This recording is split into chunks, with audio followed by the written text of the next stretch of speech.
Hey kids, let's talk about death! Sorry, this is actually supposed to be serious, but my drug of choice is humor, and the more serious a situation I find myself in, the more my awkward subconscious feels the need to become a modern Marvel movie. To be fair, I thought I was dating Megan Thee Stallion. Sorry, you thought you were dating Megan Thee Stallion? That's right. There's only one Megan Thee Stallion.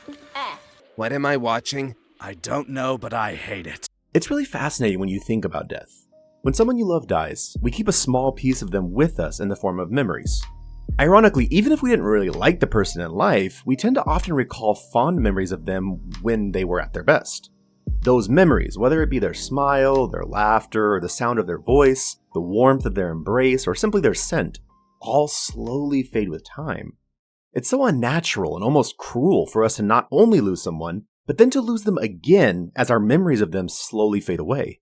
But imagine if we could see them anytime we wanted by taking their form. Sure, it might seem morbid, but if you gave me the chance to hear the rich tenor of my father's voice of disappointment, or feel the warmth of his backhand across my face, I'd give anything.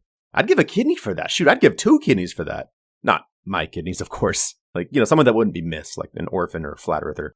Anyways, with that super smooth segue out of the way, let me introduce you to a little known anime called To Your Eternity.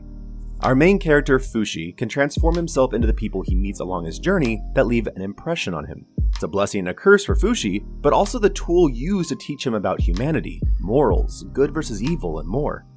When we first meet him in the opening episode, he's nothing but a rock, sent to Earth as some kind of experiment.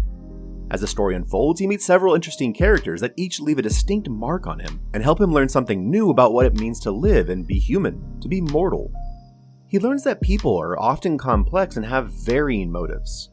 This means that good people can occasionally do bad and selfish things and still be ultimately good people, and bad people can occasionally do good things and still ultimately be evil. He learns that getting attached makes loss more painful, but loneliness less. And that as humans we need to build bonds to be happy and healthy, which might seem like a vicious circle. He learns the importance of finding our own purpose and goals in life, free from the captivity of others' imposed duty or the bindings of our current circumstances. That there are mind-boggling limits to how much trauma and suffering some people can endure without compromising, and while maintaining all that makes them great in the first place. That often the pain and suffering we endure in this world can be used as fuel to push forward and rise above for some, while in others becoming the 13th reason. He learns that true worth and value come from within, and that it means infinitely more than what we look like, where we're from, or how much student debt we have just so we can say we're educated. There's an old proverb that says, the day of death is greater than the day of birth. Because when our story is finished, that's when our name means something. It's written in stone, often literally. We are remembered by our deeds and the impact we had on those around us. As the audience, we see this immortal creature learn the impact that those around him have on him, helping to shape who he becomes. He learns the emotional weight of the finality of our decisions in life, and that as much as we would all love to United States of smash that redo button, we just can't. It's painful to watch the ones we love grow old and frail, especially when they start to lose their mind. We hold on to the memory of who they were at their best, and we hope others do the same for us. This show has a lot of feels and a lot of heart. It does a great job of showing the ugliest parts of humanity without preaching that we're irredeemable or that life is meaningless.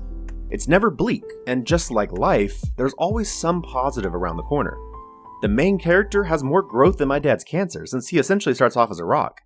He's childlike in his innocence and general lack of survival skills.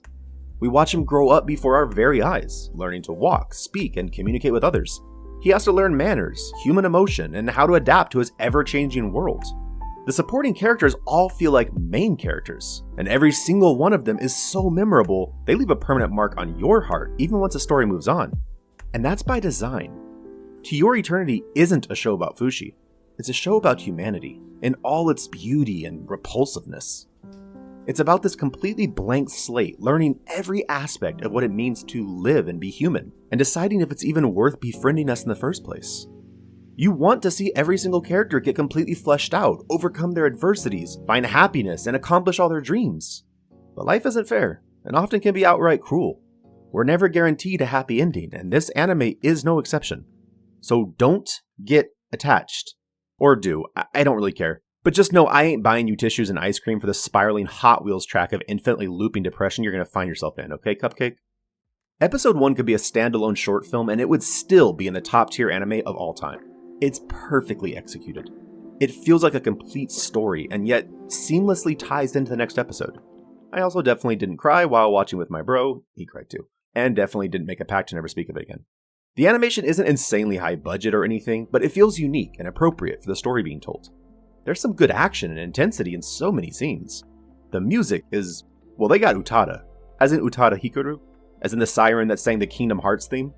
The opening song is so great they used it again for season 2. It might not be the perfect anime, but I'm honestly struggling to come up with solid reasons why it's not, aside from nitpicking trivial stuff. It's just really that good.